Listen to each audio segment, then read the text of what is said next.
You're a good girl living at your childhood friend's house, but he finds you annoying and moves out. Even when he pretends to be drunk and shows up at your door, you refuse to let him in. And even after he gets injured saving you, you insist on keeping your distance. However, when he finally reveals the truth, it's annoying to just look and not be able to kiss. You proactively kiss him on the cheek.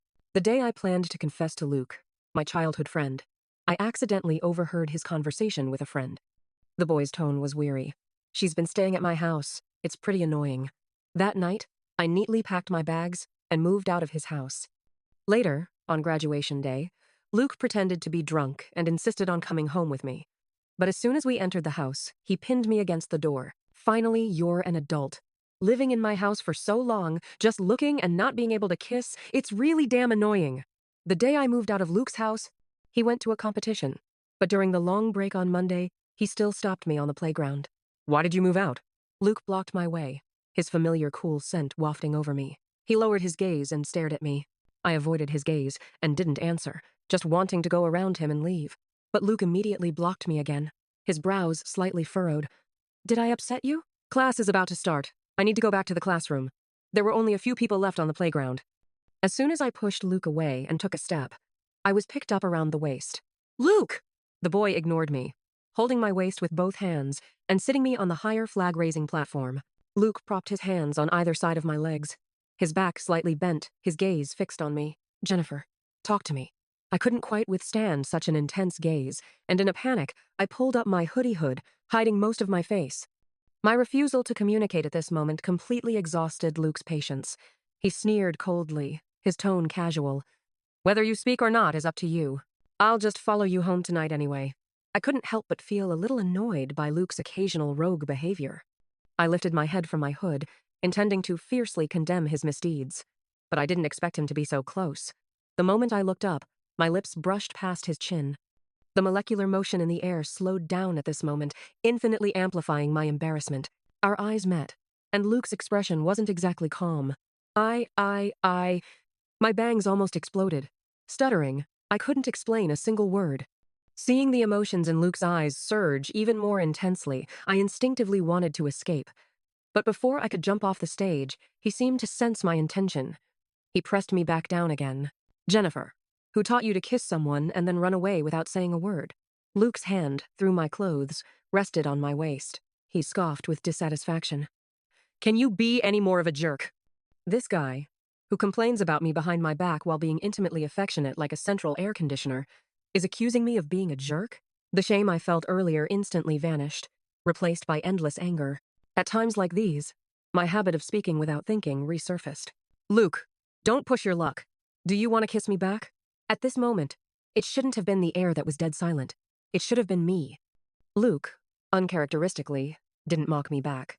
He refused calmly and clearly. I don't intend to kiss you back. I froze. A feeling of inescapable embarrassment spread through my heart. How about I give you this chance, and you can kiss me again? Luke seemed to subtly lean in closer, his eyelids drooping.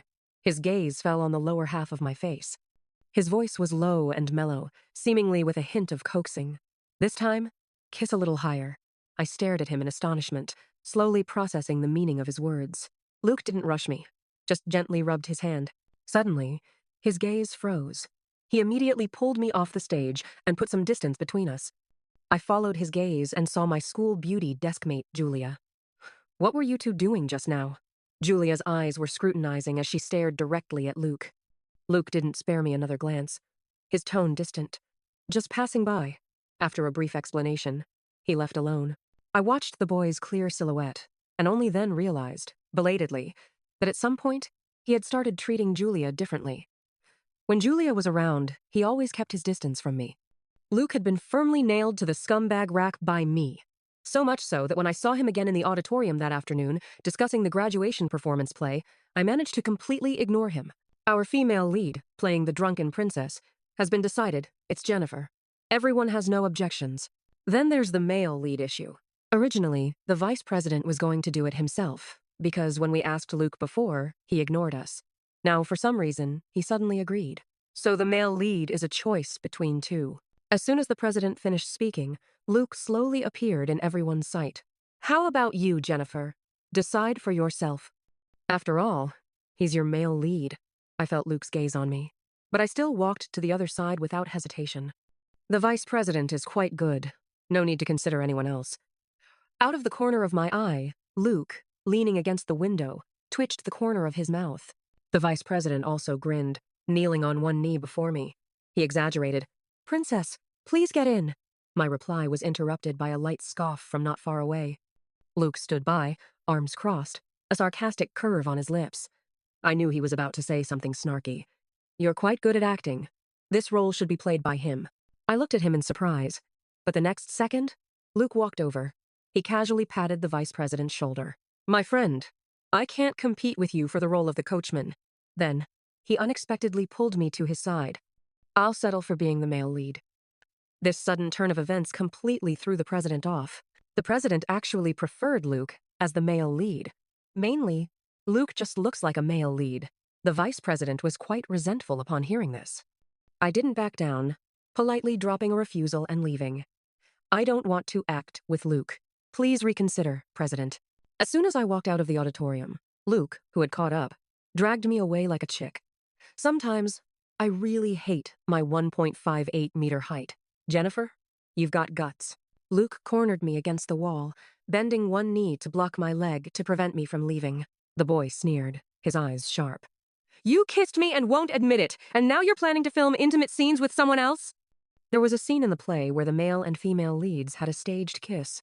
When pushed to the limit, I sometimes develop a certain talent for witty comebacks. I stared back at him fearlessly, blinking. "Do I have to take responsibility just because I kissed you?" "Luke, why are you so old-fashioned?" I spoke with increasing fervor, starting to babble like a wild horse.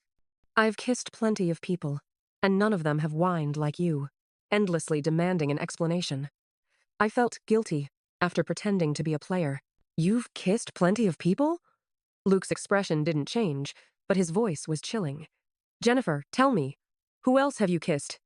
My hands were hidden in my sleeves, sweating with nervousness. I had never seen Luke like this. To be honest, I was a little scared. "Speak!" Luke leaned closer to me again. My nose almost touched his collarbone. I couldn't talk my way out of this lie, but I didn't want to give up either. In a moment of desperation, I suddenly thought of something. I said to Luke, "Julia's here." As soon as I spoke, Luke abruptly let go of me. I had lied to him, but his nervousness about Julia couldn't be faked. He just wanted to have his cake and eat it too. "Luke, don't bother me again."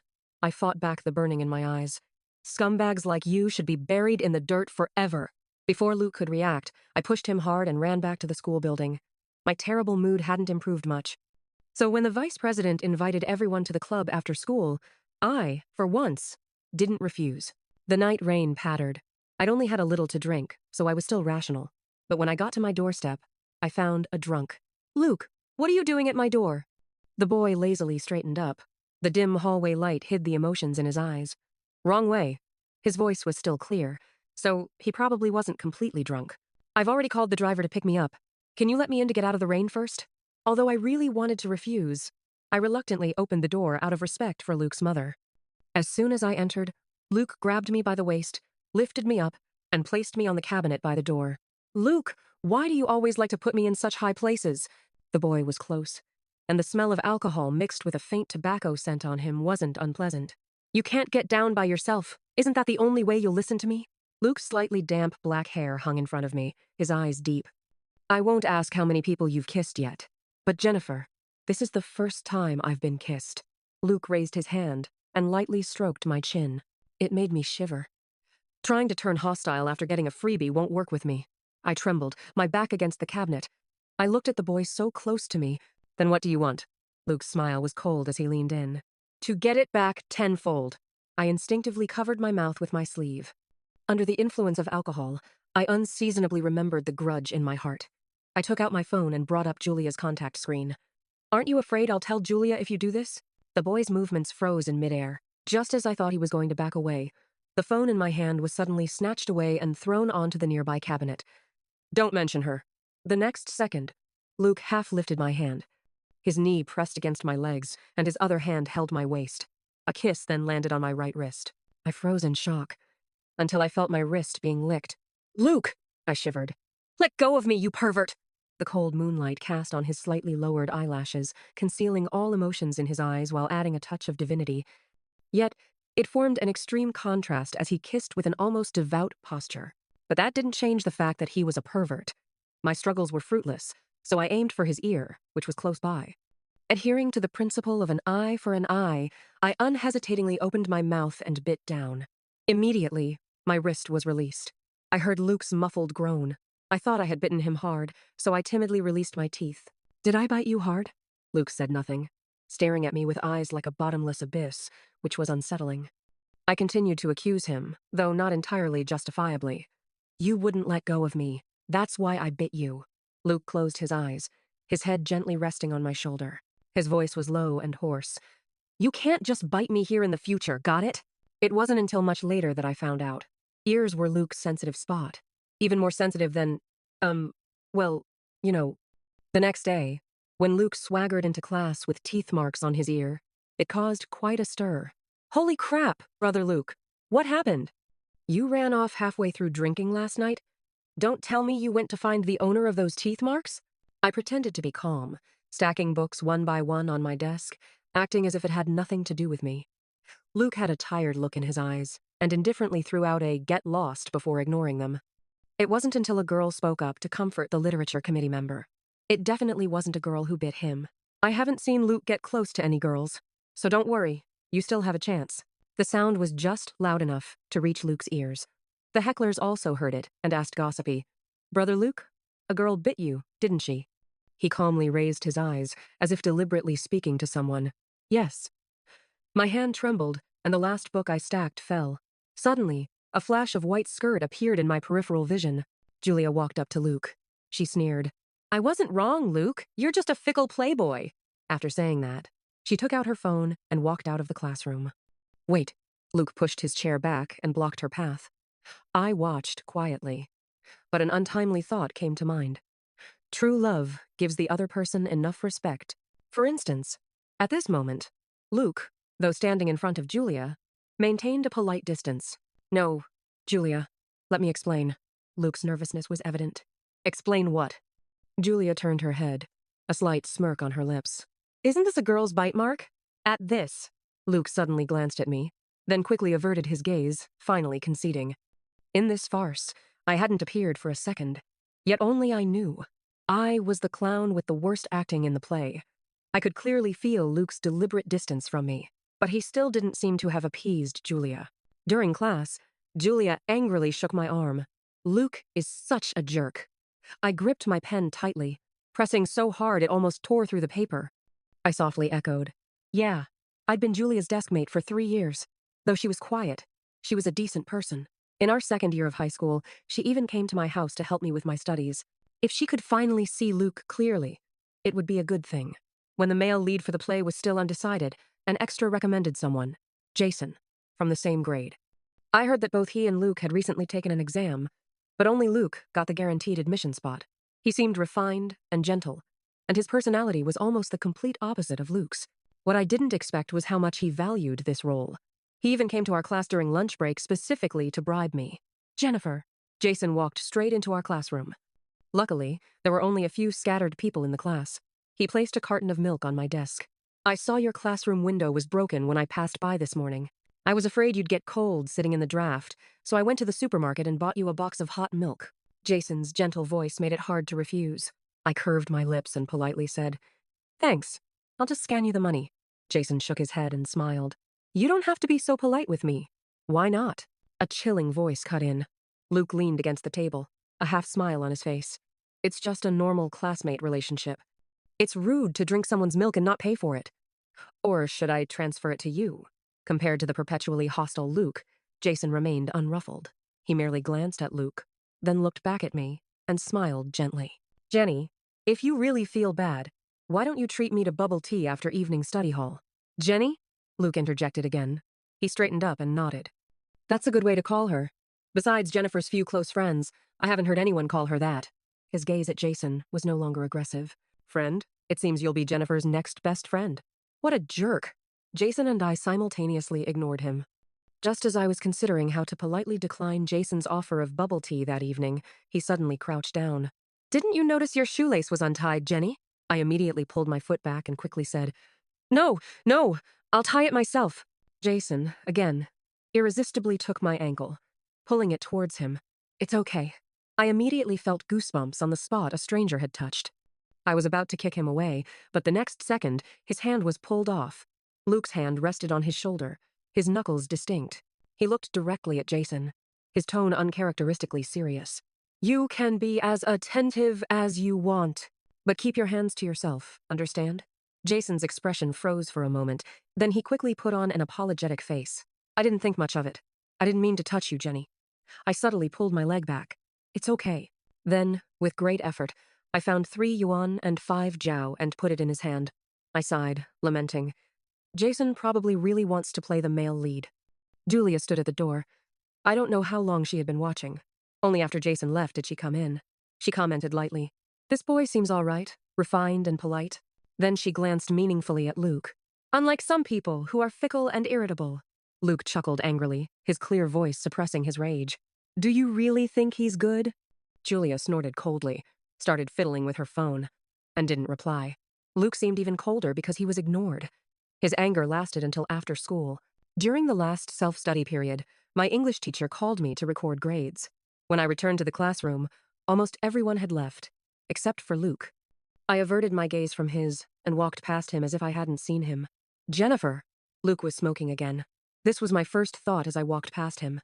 I remembered Luke's mother had asked me to keep an eye on Luke at school and watch out for him smoking. I couldn't help but stop. Luke, your aunt said not to let you smoke. I was quite pleased with my wording. I was merely conveying Luke's mother's message, keeping myself out of it. Luke didn't say anything. He just walked closer. I was caught off guard as he gently pulled me into his embrace. Luke bent slightly, his forehead resting on my collarbone. A little annoyed, his warm breath brushed against my neck. Do you also think Jason is pretty good? I frowned, just about to push him away. Jason then appeared in my line of sight. Jenny, aren't you dismissed yet? I just came out of class, too. I can give you a ride home. Then, I heard a low, hoarse fuck from the crook of my neck. Luke immediately straightened up, let out a cold laugh, and turned his head. I sensed he was about to pick a fight with Jason, so I tugged on his sleeve. Can you stop bothering me? Luke paused, turned, and looked at me. I took a deep breath. Julia is great, but if you always want to have 2 boats in the water, then you don't deserve her. What? Before Luke could react, I had already grabbed my backpack and left the classroom. I thought he must have sensed that I liked him, which was why he was so reckless and didn't take me seriously. That day, I was in an extremely bad mood. Even the fallen leaves blown by the wind that swirled and landed at my feet, I stepped on them fiercely, as if to pick a fight. Jason probably felt neglected by me, and his attitude was no longer as warm. After leaving school, he found a random excuse and parted ways with me.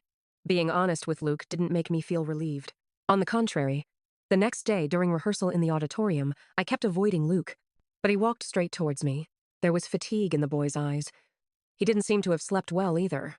She packed her little bag without a word and moved out, and now she's blocked my phone and WeChat. His scattered dark hair lightly covered a third of his forehead, and after he reined in his coldness, it gave people the illusion that he was softening. Luke let out a soft, from his nostrils. Great. I'm the one who was kissed without a name or title, and I'm the one who was misunderstood. You're the one sulking. I caught the word misunderstood and immediately looked up. Luke was staring at me unblinkingly, with obscure emotions in his eyes. Just as I was about to press him for more, the club president clapped his hands and called us to audition. The male lead is taking too long to decide, so why don't Luke and Jason both act with Jennifer? This time, we have to make a decision. In the same scene, when I acted with Luke, I tried my best to suppress my heartbeat to maintain composure. But when it came to Jason, he was all business, like a professional worker. During this time, I needed to move to the far right. However, just as I took a step, I suddenly tripped over a wire and fell straight down. Jennifer! Then I rolled to the edge of the stage and fell from a 3-meter-high platform. In the midst of the chaos, I felt as if something had blocked me, and when I hit the ground, I barely felt any pain. Everyone rushed over to help me up. Are you okay, Jennifer? I shook my head. I'm fine. I just had some bumps on the stage, but I wasn't hurt when I fell. Holy crap. Luke, what? A gasp attracted everyone's attention. Only then did I notice Luke kneeling on the ground, silent. The club president ran over, asked some questions, and then called 120. The student who was helping me up saw my confusion and exclaimed, "When you fell just now." No one reacted, but Luke was the first to run over and catch you. But isn't that because of gravity? The moment he caught you, he fell straight to his knees with a thud. I bet he broke a bone. My hand paused as I brushed dust from my clothes. I looked at Luke, who was surrounded by people, from a not too far, not too close distance. He suddenly looked up as if he sensed something. I then saw his pale face and the fine beads of sweat on his forehead from the pain. But he managed a relaxed smile. He mouthed silently, "I'm fine, bro." At this moment, countless hearts of wind beat above our loving silence. The love, enveloped by snow, melted under the scorching sun, becoming clear and overwhelming. I accompanied Luke into the ambulance and followed him to the hospital. It wasn't until the admission procedures were completed and Luke was lying in the hospital bed that the club members rushed in. "How is he? Is Luke okay?" Another person flipped through the medical record. "Luckily, no fractures, thanks to Jennifer being light. Tisk, tisk, tisk. Brother Luke is really awesome." Luke leaned back on the hospital bed, slightly raising an eyebrow, and accepted the compliment as if it were his due, until a discordant voice came from the crowd. Luckily, it wasn't anyone else who got hurt. Otherwise, they wouldn't be able to take the college entrance exam. "It's a good thing it's Luke. He's already been admitted anyway." Jason walked out of the crowd, smiling down at Luke. From that seemingly harmless face, I saw the provocation hidden beneath the gentle facade. "Good thing?" I looked back at him, scrutinizing him. "Did I mishear? Are you glad Luke got hurt?" Jason curved his lips into a smile. "You're overthinking it, Jenny. Don't be so hostile towards me. After all, classmate Luke is injured, so I'm the only male lead. We'll have a lot of areas to work on together in the future." Luke's eyes drooped at his words. Indeed, even if his leg could recover enough for normal walking soon, running and jumping would still be difficult. Who decided on the male lead? The club president, leaning nearby, stared intently at Jason. "Brother Luke got injured because of our play. How could I betray him now? I'll just rewrite the script for him overnight. Make him a one-legged prince. Wouldn't that work? A one-legged prince. My ass." Jason smiled and didn't respond further. Soon after, he excused himself, claiming he had something to do, and left. I inadvertently noticed that as he left, the president kept staring at his retreating back. The chaos of the entire day prevented me from asking him about the misunderstanding he mentioned in the morning. It wasn't until Julia also came to the hospital after school. She still maintained her usual calm demeanor. "I heard you saved Jennifer." Luke propped himself up from the hospital bed. "If you don't believe me, I can get you the surveillance footage." "Never mind. You wait. I'll have someone get the surveillance footage for you right now." Julia impatiently waved her hand. "No need." She then looked at me, still stunned. "Are you hurt?" I slowly shook my head. My brain was a tangled mess trying to comprehend the way these two interacted. Luke suddenly remembered something and gave a mischievous smile. He pointed at me to Julia. "She thought you liked me." Julia paused. After a moment, she mechanically turned her head and looked at me with extreme disgust. I blinked, confused. Then, I heard my desk mate, who had been cool, polite, and civilized for 3 years, swear for the first time. Julia said, pointing at Luke, and repeatedly confirmed with me. "Are you sure you're talking about this asshole?" Luke, who had been watching the show with his arms crossed, was suddenly cursed at, and his smile faded. "Damn it, you." Then he seemed to remember something else, and forced himself to hold back. Julia, suppressing her anger, explained everything to me in detail. In the second year of high school, both Julia and Luke came to my house for tutoring. One day, I fell asleep on my desk, and Luke was leaning on his arm, watching me. Then he raised his hand and brushed my cheek. This scene was witnessed by Julia, who had just returned from the restroom. She had always disliked Luke's flippant demeanor, convinced he was a playboy. She immediately told my father, who was in the living room, about it. As a result, Luke received a death glare from my dad, plus a mobile real-time surveillance camera. "Julia, you're Jenny's desk mate. I'm about to be transferred for work, so I'll have to trouble you to keep an eye on that boy, Luke.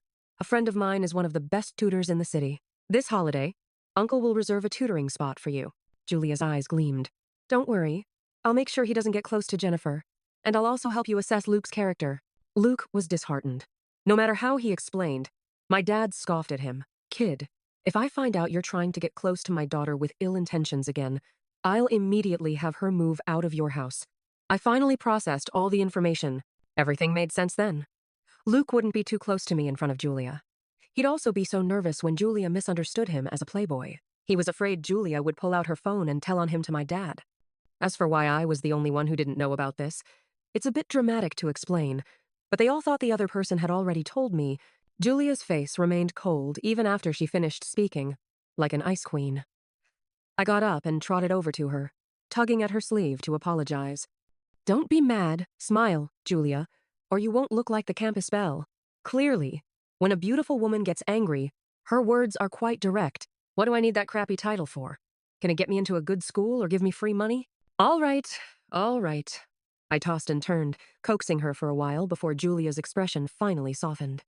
Seeing that Luke almost broke a bone saving me, she said she wouldn't interfere in our affairs anymore. But before she left, she looked at me, hesitating to speak for a long time. After a while, she mumbled a sentence. Although I'm only keeping an eye on Luke for you because of my deal with your dad, I genuinely hope you don't get tricked by bad people. I stared blankly in the direction Julia left. Jennifer, are you gay? Luke's chilling voice pulled me back to reality. Huh? Now, shouldn't we settle a score? The boy leaned lazily against the headboard, twirling his phone with 2 fingers. His tone was casual. Can you give me an answer about you kissing me? I hadn't quite adjusted to this role reversal and was incoherent. But if Julia tells my dad, you're done for. After saying that, I pretended to be busy, looking for something to do, planning to use it as an excuse to leave the ward. But my wrist was seized. Luke pulled me, and I lost my balance, my hands bracing against the bedside, head down, forced to meet his gaze. Luke's thin lips were pressed tightly together, his dark eyes full of seriousness. Your dad said before that people who date early can't possibly avoid their grades dropping. Now? I'm finally qualified to refute his theory. Luke articulated each word clearly, and it sounded almost like a vow. I like you, and I can still win competitions, still get recommended for admission, and even tutor you in math to help you improve your grades. Jennifer, you are my motivation, and I will never be a stumbling block for you. The not quite closed window was gently blown open by a timely gust of wind, tapping against the plaster wall. Like an audience witnessing everything, the wind also urged my reply. I looked into his eyes and, with the same serious demeanor, softly responded, What a coincidence, Luke. I like you too. The breeze lifted the hair I had tucked behind my ear, letting it fall onto Luke's knuckles where he held my wrist. It was like a signal of 2 souls forming a pact. I never expected the first person to know about Luke's and my relationship to be the Literature and Arts Committee member. As soon as my tutoring class ended on the weekend, I came to the hospital to see my new boyfriend. But the dimples that appeared when I smiled disappeared. When I pushed open the door and saw the Literature and Arts Committee member, Jennifer, are you here to see Luke too? There's a sofa over there. You can sit. Oh, by the way, I washed some fruit and put it on the coffee table. You can have some. She sat in the chair by the hospital bed, pointing to the sofa in the corner, subtly asserting her claim. Luke ignored her, his gaze turning to me. Come sit. The Literature and Arts Committee member quickly interjected. But there are no more chairs. It's the same if Jennifer sits over there. Luke gave a meaningless laugh, then glanced at her. If she wanted to, I wouldn't mind if she sat on my lap, you know? The Literature Committee member looked a little embarrassed and was speechless for a long time. I ignored Luke, took off my backpack, and put it on the sofa. The Literature Committee member probably thought Luke was joking and casually started a new topic. I see Jennifer often comes to see you, but she doesn't seem to have brought you anything. She took out a delicate pink bag from her purse and smiled gently. These are chocolates I made myself, with your name written on the back. You really should try them. I stood with my back to the 2 of them, twisting the strap of my backpack into an almost inextricable knot. It's fine if you praise yourself, but why drag me into it? Luke's voice was faint. No thanks. Jennifer is allergic to chocolate. The Literature Committee member was stunned. I made them for you, not for anyone else. I silently clenched my fist. I didn't want to eat them anyway. Luke glanced at the chocolates in her hand, with no intention of taking them.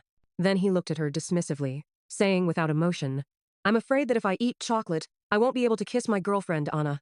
I turned around and added faintly, Her name is Emily. Perhaps it was because of my unconscious final jab. The Literature Committee member came to her senses and, without another word, picked up her bag and left. When she left, she didn't forget to take her chocolate with her. When only the 2 of us were left in the ward, I finally had the leisure to settle scores. Luke, but we haven't kissed yet, have we? The boy sat up at my words, putting his phone aside. Come here. What for? To kiss. Although I also found his sudden bluntness a bit nonsensical, I still slowly shuffled over to him. At the same time, considering his status as a patient, I took the initiative to be the leader. I'm going to kiss you. Close your eyes. Luke smiled, hummed through his nose, and obediently closed his eyes. I slowly leaned in, and just before our lips touched, I suddenly remembered a scene from a novel I had read. That doesn't seem right, I stammered, and then seriously instructed him. You should open your mouth a little bit. Luke suddenly opened his eyes and grabbed my wrist, interrogating me. Jennifer, where did you learn all this? The sudden close-up eye contact made a blush quickly spread across my face. Just from novels. He rarely compromised and conceded, I'll teach you. The next moment, the back of my neck was pressed down by him. My lips were kissed wantonly. At first, it was just the friction between our lips. Before long, my lips were parted and my entire mouth was engulfed. But the process wasn't too smooth. I bit down several times in between. Slowly, Luke found his rhythm and pulled me back into the depths. I unconsciously let out a comfortable hum.